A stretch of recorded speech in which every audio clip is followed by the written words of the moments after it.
defeated and demoralized under Roman rule. The king of the Jews was Herod, who was not Jewish, but who married into this corrupt Jewish family called the Hasmoneans, and they had totally sold out to the Roman Empire for power.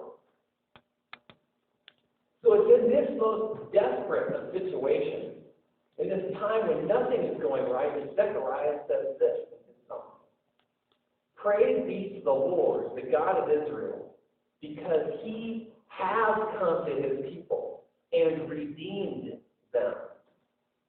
He has raised up a horn of salvation for us in the house of his servant David. He has come and redeemed them. What? He has raised up a horn of salvation. The declaration that Zechariah makes is in the past tense. And yet there's almost nothing to speak of that validates the words that are coming out of Zechariah's mouth. Oh yeah, he had a kid when he was old. But that is supposed to mean that God's redemption of Israel can be spoken of as a completed act? Hardly. In this song, Zechariah speaks about the future of God as though it were a presently accomplished reality.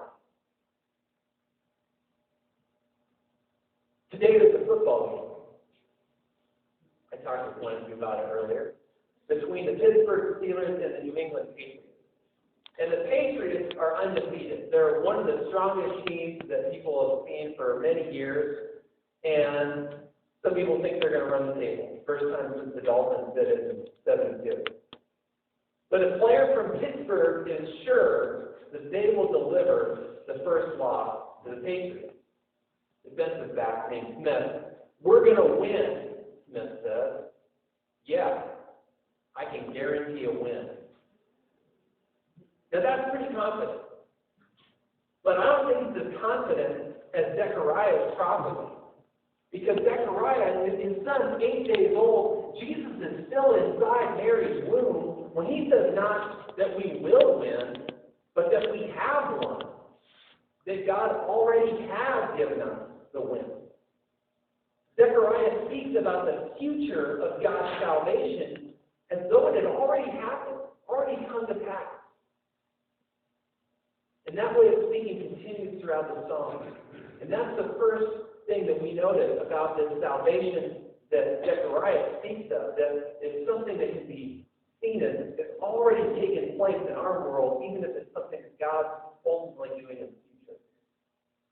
We'll get back to that later, but keep chewing on it. As I said at the beginning, this word salvation has lost a lot of its meaning. And I think that Zechariah helps us fill it back up.